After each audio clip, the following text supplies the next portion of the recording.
Bonjour, dans cette vidéo, on parle de la technique du pipeline en détail. Voici ce qu'on va faire dans cette vidéo. Tout d'abord, on va faire un rappel de la technique du pipeline. Ensuite, on va voir l'architecture à pipeline pour un circuit numérique. On va discuter des considérations pratiques. On va parler de la stratégie pour pipeliner un circuit et on va faire des exemples. On se rappelle qu'on avait notre exemple de la cafétéria pipelinée. On avait en haut la cafétéria originale, avec une période d'horloge de 75 secondes. Ensuite, on avait fait un premier pipeline naïf où on plaçait des étapes intermédiaires entre chacune des stations. On avait réussi à réduire la période d'horloge à 30 secondes. On avait cependant une latence de 5 cycles. Finalement, on avait ajusté le pipeline et on avait encore maintenu notre horloge à 30 secondes, mais on avait réduit la latence à seulement 3 cycles, c'est-à-dire 90 secondes. Le débit était de 120 clients par heure dans les deux cas de ligne pipelinée. Donc, si on considère maintenant une architecture à pipeline pour un circuit numérique, bien, on sait que ça va être probablement une technique puissante. On va se baser sur la période d'horloge du chemin critique pour déterminer comment on va pipeliner notre circuit. Donc, on se rappelle que l'équation pour la période minimale d'horloge est donnée par, tout d'abord, le TD, qui est le délai de propagation des bascules. Ensuite, on ajoute le délai de la logique combinatoire, ici les différentes portes logiques, le délai de propagation des interconnexions, et finalement, on ajoute ici le temps de préparation de la bascule qui reçoit le système, qui reçoit le signal. Bien sûr, on considérait le chemin critique, qui est ici dans ce cas-ci, pour calculer T-min, et on verrait à insérer des registres de pipeline sur ce chemin critique-là. Donc, pourquoi on ferait ça? Bien, parce qu'on veut diminuer T-min. En diminuant T-min, on augmente la fréquence maximale. Et pour ça, bien, il faut réduire la somme des termes. Cependant, on ne peut rien faire, ni pour ce qui est de TD, ni pour TSU, ni pour le TD ici de la bascule B, ni pour le TSU ici de la bascule F. On peut par contre réduire T combinatoire en brisant le chemin, par exemple, ici, en insérant un registre de pipeline. Et on peut, et on ne peut pas, par contre, réduire le délai des interconnexions par le pipeline. On ne peut le réduire qu'en choisissant une disposition judicieuse de notre circuit. Pour conclure, le pipeline va s'attaquer au terme T combinatoire. Voici donc un exemple. Dans le circuit qui est à gauche, on a un circuit qui n'est pas pipeliné. On a deux ensembles de registres, les registres sources ici, A, B, C, et deux registres de destination, F et G. Le chemin critique dans ce cas-ci, on peut le voir par inspection, passe de la bascule C à travers la première porte ou exclusif, vers la deuxième porte ou exclusif et vers le registre F. Le délai sur chemin critique est égal à TD de la bascule C, plus T combinatoire qui est composé des deux portes logiques ou exclusifs, et ensuite on ajoute T propagation qu'on a supposé ici qui était 0, et ensuite le TSU de la bascule F qui est de 1 nanoseconde ici. Donc on obtient un total de 11 nanosecondes, ce qui nous donnerait une fréquence d'horloge d'environ 91 MHz. Donc si on veut briser le chemin critique maintenant, on va insérer une bascule ici à l'intérieur du chemin critique, à peu près au milieu. Et c'est la bascule P2 qui est ici. À ce moment-là, c'est génial parce qu'on a réussi à réduire le délai sur le chemin critique de façon importante. Maintenant, on a 2 nanosecondes pour le temps de propagation de la bascule C, plus 4 nanosecondes pour le ou exclusif, plus 1 nanoseconde qui est le TSU ici de la bascule P2. On a un deuxième chemin critique qui s'est créé et qui est équivalent. Donc la bascule P2 a aussi un TD de 2 nanosecondes, un 4 nanosecondes ici pour la porte ou exclusif et un TSU ici de la bascule F de 1 nanoseconde et on a aussi 7 nanosecondes. Donc le minimum des deux, c'est 7 nanosecondes. La fréquence d'horloge est environ égale à 140 MHz. Donc ça, c'est une belle amélioration. Ce qu'on voit sur la diapositive, c'est qu'il y a deux autres registres qui ont été ajoutés, le registre P1 et le registre P3. On peut se demander pourquoi, vu qu'ils étaient ni un ni l'autre sur le chemin critique. On peut se demander pourquoi P3 en plus qu'il n'y avait même pas de délai ici.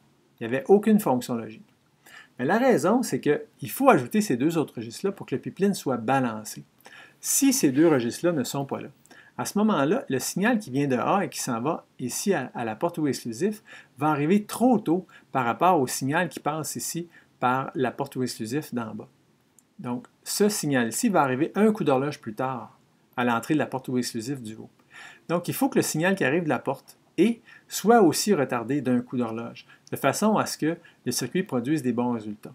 Donc, ça ne donne rien, bien sûr, d'avoir un circuit très rapide avec un débit très élevé qui ne produit pas de bons résultats. La deuxième chose qu'on observe dans l'exemple, c'est que le pipeline vient avec une pénalité. Alors, on se rend compte qu'on a brisé notre chemin critique ici exactement en deux. On avait une période de 11 nanosecondes. Comme on a brisé le chemin critique en deux, bien, on espérait avoir une nouvelle période de 5,5 nanosecondes, la moitié de 11. Mais ce n'est pas le cas, on a une période de 7 nanosecondes. En fait, on se rend compte qu'on a réussi à briser seulement la partie T combinatoire en deux, qui était le 8. Donc le 8 est devenu un 4. Ça, c'est vrai, on a réussi à le briser en deux.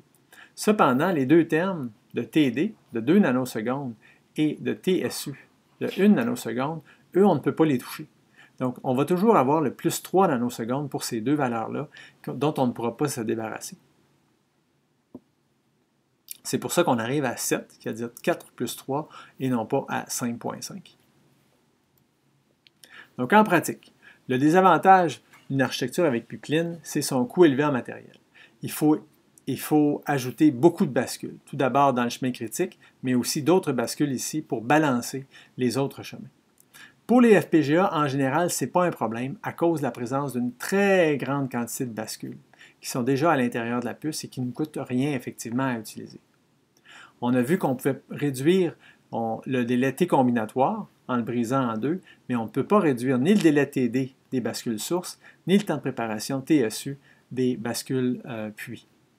Et bien sûr, il faut balancer les nouveaux chemins. Donc, on va voir maintenant des stratégies pour faire un pipeline qui fonctionne. Donc, pour ajouter un étage de pipeline, on peut suivre la stratégie suivante. Tout d'abord, on représente le circuit de façon à ce que les signaux aillent de gauche vers la droite. Ce n'est pas obligatoire, mais c'est plus clair. Ensuite, s'il y a une boucle de rétroaction présente, bien, on la décompose en répétant le registre cible à droite du registre source. Sur la diapositive qui est ici, on n'a pas ce cas-là. Ensuite, on identifie le chemin critique. Dans ce cas-ci, le chemin critique passerait par l'inverseur, la porte ou exclusif, la porte ou, ainsi jusqu'à la porte F, jusqu'à la bascule F. Et on place un registre de façon à le couper en format 2 moitiés avec les délais les plus semblables possibles. Donc ici, on a 4 nanosecondes ici. Ici, on en a 2. On a quelques options. On pourrait placer un registre ici, ce qui nous mettrait 2 à droite et 4 à gauche. Ce n'est pas très bien balancé. L'autre possibilité, c'est de placer un registre ici. À ce moment-là, on aurait 1 nanoseconde à gauche et 5 nanosecondes à droite. C'est pire. Donc, on va garder la première option, c'est-à-dire de placer un registre ici avec 2 nanosecondes à droite et 4 nanosecondes à gauche. Ensuite, bien, on doit équilibrer les chemins. Alors, on va former une courbe verticale qui traverse le circuit d'un bout à l'autre, de haut en bas, et qui va passer à travers le registre de pipeline qu'on a ajouté, celui-ci. Donc, je vais tracer un point ici et un point en bas. Et maintenant, je dois passer à travers mon circuit en passant par la bascule que j'ai ajoutée. Effectivement, toutes les lignes horizontales qui croisent ma ligne verticale, je dois ajouter un registre de pipeline ici, comme cela. Et ainsi, je peux garantir que mon système va encore produire des bons résultats. Il y a d'autres possibilités. Si j'ai ajouté, encore une fois, mon registre ici, je mets une ligne ici, un point ici, un point là, je pourrais, dans ce cas-ci, arriver et passer comme ceci, et venir encore une fois passer à travers mon registre et rejoindre mon autre point. Dans ce cas-ci, j'ajouterais alors un registre sur cette ligne-ci et un registre sur cette ligne-là aussi. Chaque ligne verticale, ma ligne verticale qui croise une ligne horizontale, je dois ajouter un registre. Bon, cette option-là est moins intéressante parce que là, j'ai ajouté 2 registres. Je vais avoir besoin de plus de ressources. La solution qui était ici était la meilleure. On va faire un exercice de pipeline maintenant. Considérez le circuit qui est donné sur la diapositive. Les délais des bascules et des portes logiques sont indiqués, ainsi que le temps de préparation des bascules. Donc, je vous demande d'insérer des registres de pipeline dans le circuit pour atteindre une fréquence d'horloge de 140 MHz. Donc, arrêtez la vidéo et faites l'exercice.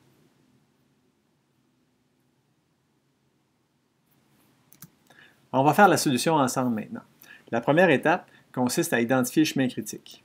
Alors, par inspection, parce que c'est un circuit simple, on voit qu'on part de la bascule B, part à travers l'inverseur, ensuite la porte OU exclusif, ensuite la porte OU, et on va à la bascule F. Le délai est de 2 nanosecondes ici pour la première bascule, 1 nanoseconde pour l'inverseur, 3 nanosecondes pour le OU exclusif, 2 nanosecondes pour la porte OU, et on a un TSU ici de 1 nanoseconde. Le total est de 3 plus 3, 6, plus 2, 8, plus 1, 9 nanosecondes. Alors, maintenant, nous, on veut atteindre une fréquence d'horloge de 140 MHz. Ça correspond à une période d'horloge de 7,14 nanosecondes. Donc, la première chose qu'on peut faire, c'est essayer de briser le chemin en deux. Ici, on a 4 nanosecondes de ce côté-ci, 2 nanosecondes de ce côté-ci. Si on insérait une bascule ici, on aurait encore 5 nanosecondes à droite, une à gauche. Donc, il semble que le meilleur choix est de placer une bascule ici à la sortie de la porte OU exclusif. À ce moment-là, on aurait maintenant, pour le chemin qui part de la nouvelle bascule jusque vers la bascule F, on aurait un délai de 2 nanosecondes pour la bascule, plus 2, plus 1 nanoseconde pour la bascule F, qui nous ferait donc 5 nanosecondes ici. C'est inférieur à 7,14, donc ça va. Pour le chemin qui est à gauche, on a encore 2 nanosecondes pour la bascule B, 1 nanoseconde pour l'inverseur, 3 nanosecondes, plus 1 nanoseconde ici pour le TSU de la nouvelle bascule, ça nous fait 2 plus 1, 3, plus 3, 6, plus 1, 7 nanosecondes, et ça va, c'est inférieur à 7,14 nanosecondes. Donc, on a réussi maintenant à briser notre chemin critique. On doit s'assurer d'équilibrer tous les chemins. Et pour ça, on va placer un point sous le dessin, un point en haut du dessin et traverser tout le dessin en passant à travers la bascule qu'on a ajoutée. À tous les endroits où notre ligne verticale croise une ligne horizontale, on doit ajouter une bascule. Donc dans ce cas-ci, on ajouterait une autre bascule ici à la sortie de la porte E de façon à équilibrer le chemin du haut. Et c'est la réponse complète et on a satisfait la spécification. Voici un deuxième exercice de pipeline maintenant. Il est considérablement plus complexe que le premier. Encore une fois, je vous demande d'insérer des registres de pipeline dans le circuit afin d'atteindre une fréquence d'horloge de 140 MHz. Donc, arrêtez la vidéo et faites l'exercice.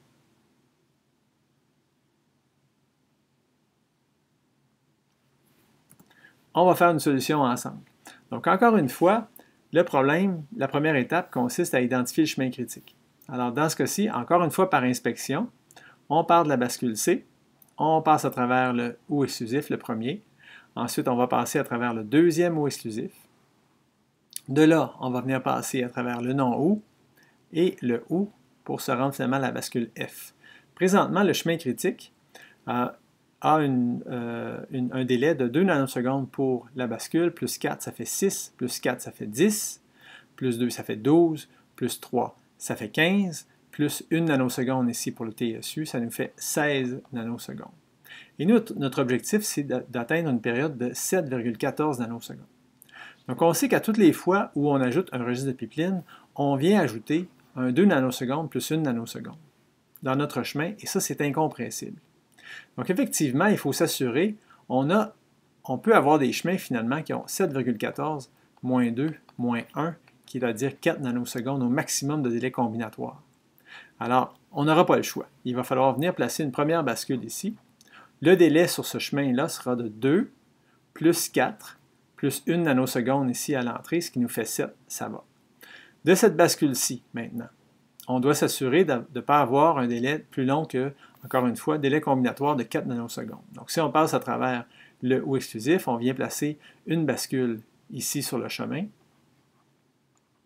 Alors, encore une fois, on aura 2 nanosecondes pour la bascule, plus 4, plus 1 nanoseconde pour le temps de préparation, qui nous fait 7.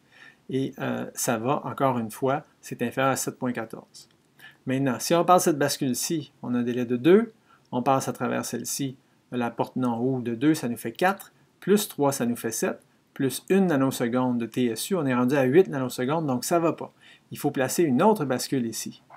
Le délai sur ce chemin sera de 2, plus 2, ça fait 4, plus 1 nanoseconde qui va nous faire 5 nanosecondes, et ça va. Et finalement, ici, on aura 2 nanosecondes pour la bascule qui est ici, plus 3, ça fait 5, plus 1 nanoseconde pour le temps de préparation de la bascule F, ce qui nous fait 6 nanosecondes, c'est inférieur à 7, ça va. Donc, on a dû placer 3 bascules sur notre chemin critique pour s'assurer de rencontrer notre spécification. On doit maintenant s'assurer de balancer notre circuit. Alors, tout d'abord, on va tracer un point en haut ici, un point en bas, et on va passer à travers notre bascule, rejoindre notre point, ce qui fait qu'on doit ajouter une autre bascule sur le chemin ici, entre la porte non et la porte OU. On fait la même chose pour notre bascule qui est ici. On trace 2 points et on doit passer d'un point à l'autre. Donc, on passe ici à travers notre bascule. Donc, dans ce cas-ci, on devra placer 2 bascules ici comme ceci. Ah, et une troisième bascule là. On peut voir que ce n'est pas la meilleure solution, ça, ici. On a dû ajouter 3 bascules. Alors, à la place, on va faire la chose suivante. En partant du même point vers le point d'en bas, on va tracer un chemin comme ceci. Ainsi et comme ceci. À ce moment-là, on devra rajouter une bascule ici et une bascule ici à la sortie de la porte non et. On fait la même chose pour notre troisième bascule. On place ici 2 points et on va traverser tous les chemins comme ceci, et on va placer une bascule à tous les endroits où notre ligne verticale a croisé une ligne horizontale. Ici, ici et ici. Donc le pipeline nous a coûté très cher. On a dû ajouter 4, 5, 6, 7, 8, 9 bascules. On va maintenant s'assurer qu'en aucun cas, on a un délai combinatoire supérieur à 4 nanosecondes partout entre nos chemins. Donc ici, ça va, de cette bascule-ci à celle-là, on a 3. D'ici à là, on a 1 nanoseconde seulement. Ici, on a effectivement pas de délai combinatoire. Ici, 3 nanosecondes, 2 nanosecondes, 2 nanosecondes, donc ça va. Donc on a réussi à rencontrer notre spécification d'un chemin critique inférieur à 7,14 nanosecondes. On a balancé tous nos chemins. On peut évaluer le coût. Et on pourrait calculer la latence du circuit aussi. On peut voir que sur notre chemin critique, on avait une première bascule, une deuxième bascule, une troisième bascule avant d'arriver à notre bascule puits. Donc effectivement, on a maintenant une latence de 3 cycles supplémentaires à ce qu'on avait avant. Et par contre, la fréquence d'horloge a été